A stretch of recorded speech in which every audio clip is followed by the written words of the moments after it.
Hey, welcome everyone. This is a 2023 GMC Yukon SLT package with the SLT Luxury package. This one's been upgraded with some beautiful 22-inch black wheels. Absolutely stunning vehicle. Comes really well equipped. Actually, when you get into the luxury package, you get a lot of the features a lot of people get into the Denali's for. This one gives you a whole bunch of stuff as far as memory seats, heated second row seats, all the good stuff on it. Just walking around the outside here. This vehicle is equipped with surround vision. It's got rear parking sensors back here in the bumper if you're ever wondering what those dots are about, that type of thing. Just want to show you a couple of things outside before we hop inside here. You got side blind zone alert. You can tell by the edge of the mirror here that this is a heated and auto dimming mirror. And right here is actually our camera for part of the surround vision, which I'll show you as part of that extra package.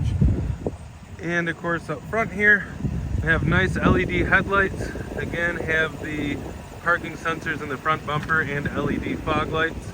Underneath the GMC badge you'll see the forward camera for the surround vision. And of course same thing on the other side. All the Yukons have built-in running boards. Just a little bit of a step there, not a whole bunch. That's going to give you a lot of extra room there. Passenger side seat, you do get a full power seat with adjustable lumbar, which is nice. A lot of vehicles just don't quite do that anymore. This one's also upgraded with the second row bench seats, which is very popular amongst these packaging and how dealers order them. A couple different ways you can fold down the side seats here. You can adjust forward and back off of your side handle, and then also you have a fold flat and flip forward button there.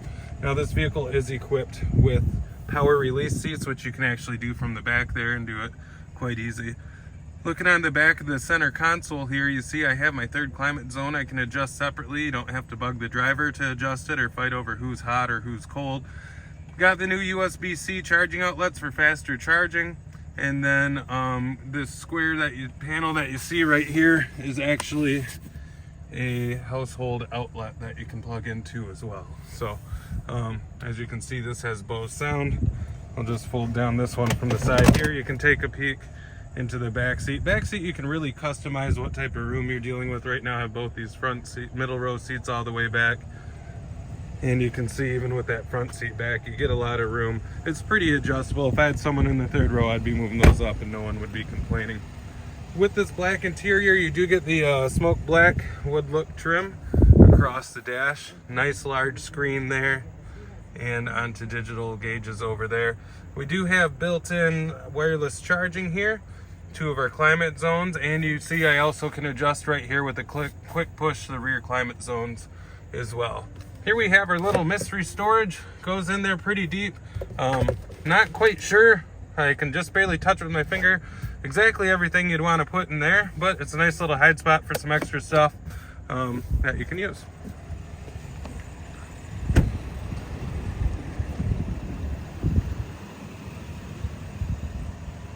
Coming over to the driver's side,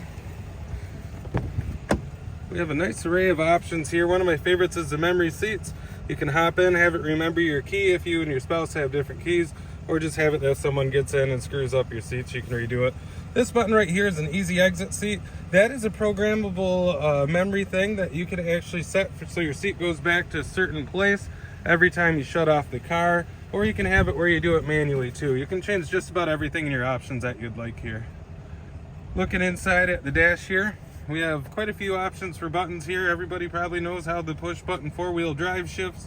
You can twist this, change your drive modes. When I give that a twist, you see it'll go between my normal, sport, off-road, and tow and haul.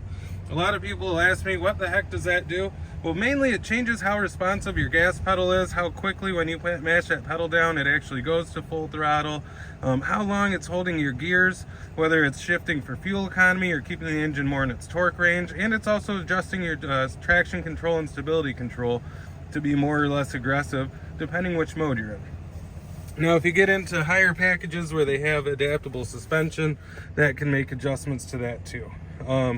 Other than that, here I have traction off, I have my lane keep assist I can kick on and off, turn my parking sensors on or off. my automatic start disable, where it saves you fuel economy at the gas or at the red lights or stop signs.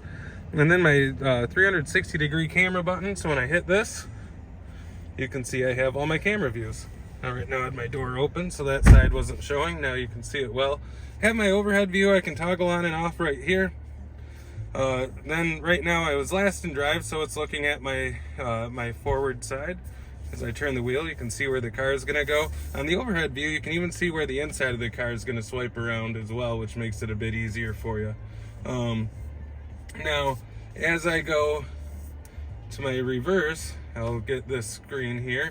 I can simply pull reverse here, and that will give me my rear camera. Now, this is one of my favorite things.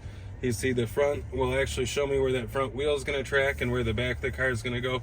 Really helps out if you're parallel parking. And then of course I can go between my front and rear view here. I also have an up close view here for looking over the back of my car or the front, kind of give you an overhead view if you're getting close to the vehicle by you. Anything you look where these blue stripes are going, when you light it up, that's where your car is looking. Here I'm actually looking from the front of my car back off those side view mirror cameras I showed you, or the front there, and I can even see when I turn my wheel exactly where it's at, so you can make sure you don't scrape up those beautiful 20s or 22s in this case. Rear parking here when you're backing up to a trailer, this gives you a right over the ball view. That would have saved me some yelling back and forth back when I hooked up my trailer back in the day, and just gives you a really nice accurate view.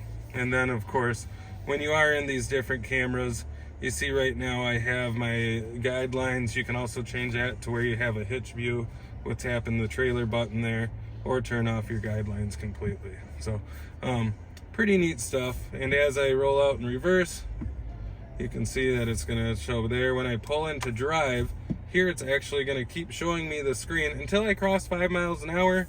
I put it in park, or I would have hit the X up there in the corner. Couple other nice things here. Got a quick access here on the side of your touch screen.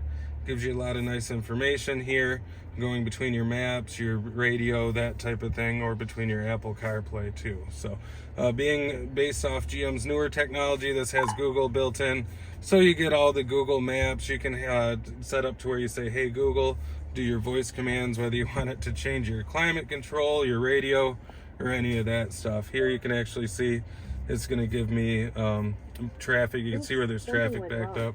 Please try again.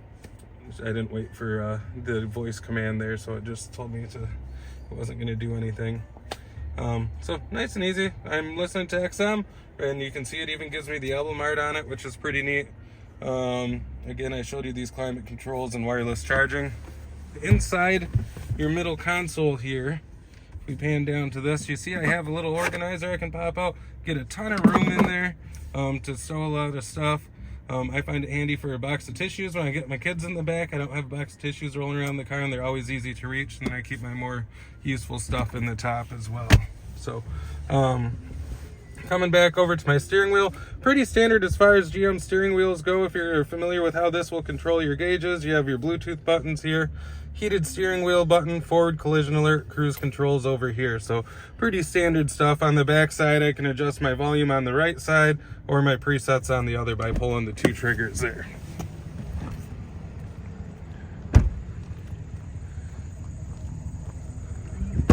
And of course this has a power lift gate on it.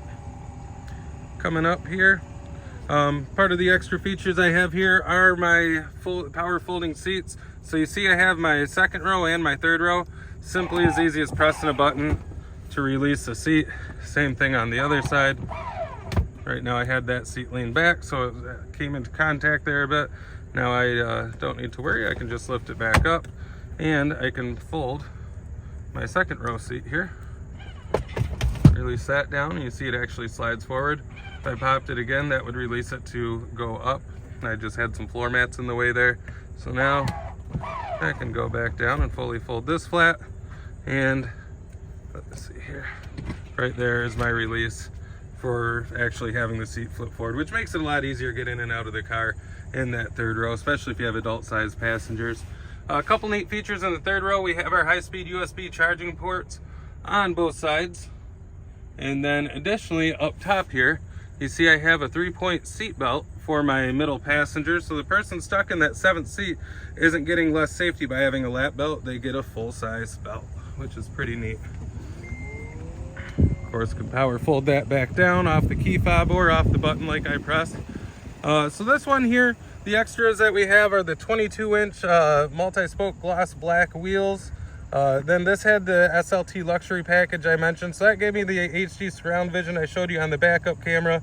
The heated second row seats there, they all come standard with the 3rd zone climate control. This is simply just adding on the heated seats for that second row bucket seats.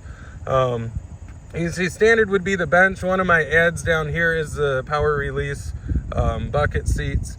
Then the memory seats, heated steering wheel, and the heated outside mirrors with the power folding were extra on that. That's all part of that luxury package. Adaptive cruise controls on this one, which also gives you the automatic emergency braking, rounding out the end of that SLT Luxury package. You can see they actually charge you for the black color here as well, compared to the white. Most of the colors are a chargeable feature here. So all in all, this one here stickered for $75,385. So you get a lot of vehicle for the money before jumping up to going to the Denali package, which mainly gives you a nicer interior. You get into having the real open pore wood across it, but overall this is a great looking vehicle. Get you what most people would consider a fully loaded vehicle on it as well. So you guys got any questions, comments, go ahead and put them in my comment section there. Make sure to subscribe. I'll keep you up to date with new cool cars we get coming through, and we'll talk to you next time.